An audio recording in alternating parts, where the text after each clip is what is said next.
If you've ever played Ark Survival Evolved, you may have wondered why there are a bunch of dinosaurs running around on an island alongside humans that seem to reincarnate infinitely. But have you ever stopped to wonder why, in the real world, we have these ornate buildings called museums where we stuff dinosaur bones onto metal structures and pose them in various different configurations, and then we pay money to go in these buildings and just stare at these dinosaur bones? Well, perhaps you should. And in this video, I'm going to argue that the origin of Ark Survival Evolved and the lore behind that game, within the game, is strikingly similar to the origin of dinosaur museums in our own universe. I'm Dr. Darren Reid, and this is History Through Games.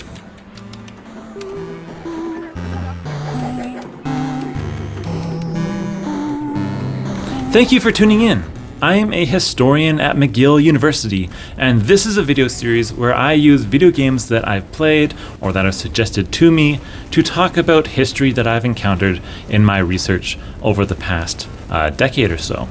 Now, if you have any thoughts about future video topics or future games to play, please leave me a suggestion in the comments, and I'd love to get onto those videos as soon as possible. My list of games is continually growing, so if you've made a suggestion in the past, I apologize if I haven't gotten to it yet, but be assured I do take note of all suggestions, and I'm going to get to them as soon as I can, or as soon as those games come on sale. Now, the lore behind Ark Survival Evolved and the reason why players wake up naked on a beach on an island surrounded by dinosaurs is not made super clear to players throughout the game. So here's a quick recap.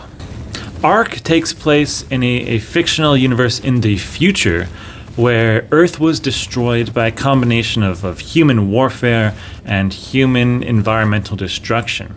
And now in that future universe, the people of Earth created these Arks, these space stations to protect genetic material in the case that Earth became uninhabitable, as a contingency, so that once Earth became habitable again, the Arks, these space stations, would return to Earth and enable the humans to recolonize the planet.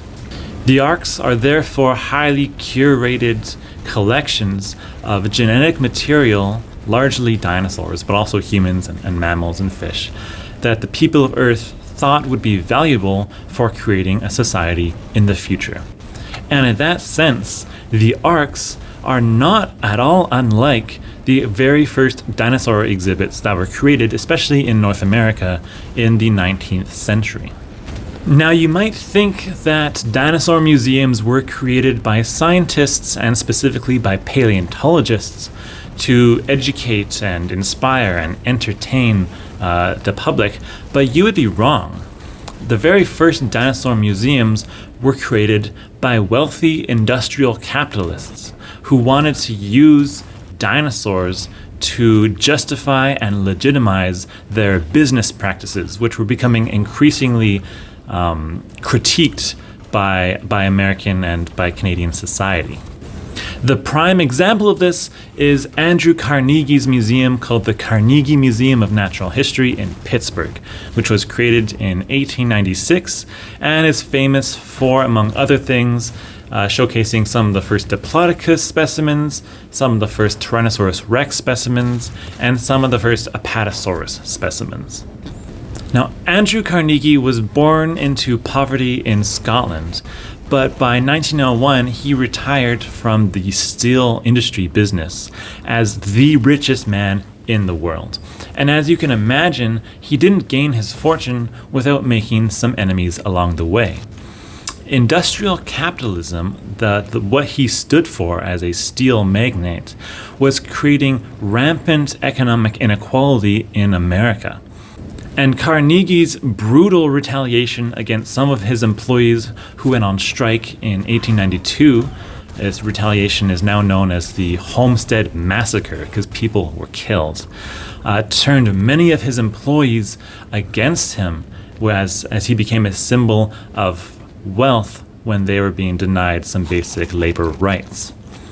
But it wasn't just his own employees who were getting angry.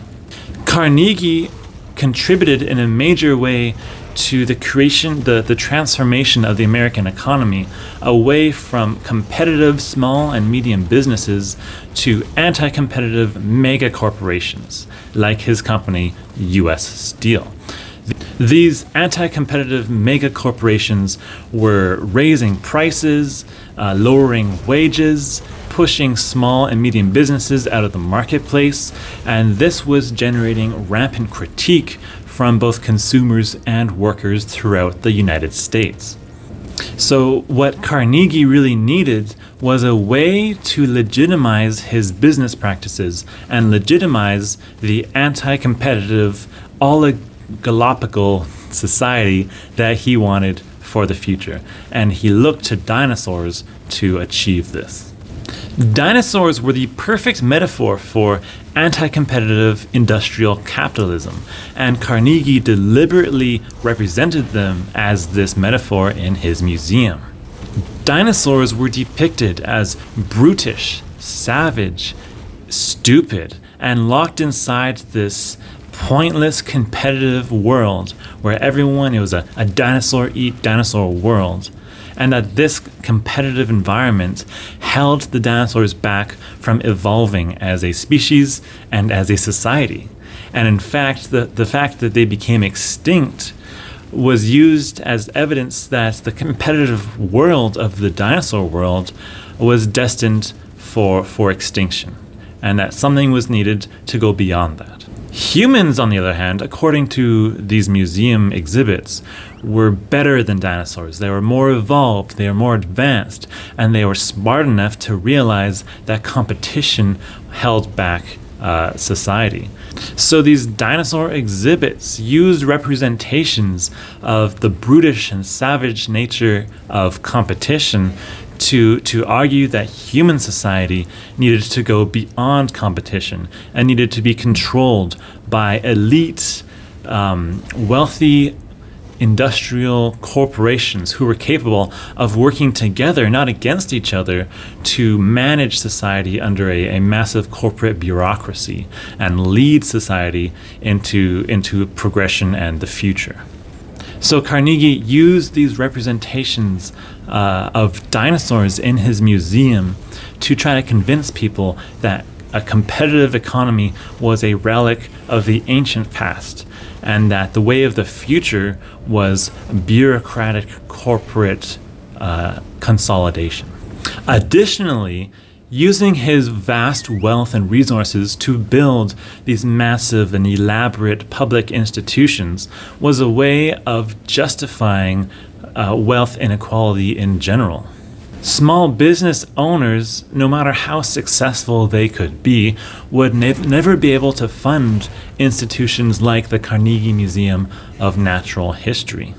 Nor would they be able to fund extensive paleontology excavations to fill these museums with relics from all around the world. The point Carnegie was trying to make was that consolidating wealth in a few individuals made possible amazing scientific feats and investment in public infrastructure that competition between small businesses simply could not achieve. And Carnegie wasn't the only person doing this at the time. Other major American dinosaur museums, like the Field Museum in Chicago or the American Museum of Natural History in New York, were all funded by industrial capitalists like Marshall Field, he ran department stores, and Theodore Roosevelt Sr. In fact, paleontology as we know it today could not exist if it was not subsidized by industrial capitalists and entrepreneurs and wealthy businessmen from the 19th century. So just as the Arks in Ark Survival evolved, were created by humans as a way to bring about a society of the future, in their case, a society that was in existence that hadn't been wiped out by warfare and environmental destruction, so too are dinosaur museums created by wealthy industrialists trying to envision a society of the future based on anti-competitive corporate oligopoly. But what do you think? Do you buy my argument that the creation of dinosaur museums was related to the rise of industrial capitalism and the rise of the mega corporation? And if you've ever been to a dinosaur museum recently, do you think anything's changed? I would argue that it's not. If you look at a lot of natural history museums, they're almost always sponsored by oil and gas companies who directly benefit from people thinking about the environment as being useful for science and not something really to be protected. But I leave it to you to let me know your thoughts in the comments below. And as I said before, if you have any suggestions for future videos or for future games to play, let me know and I'll get to work on those as soon as I can. But that's it for today. I hope you enjoyed this video and I will see you in the next one. Farewell.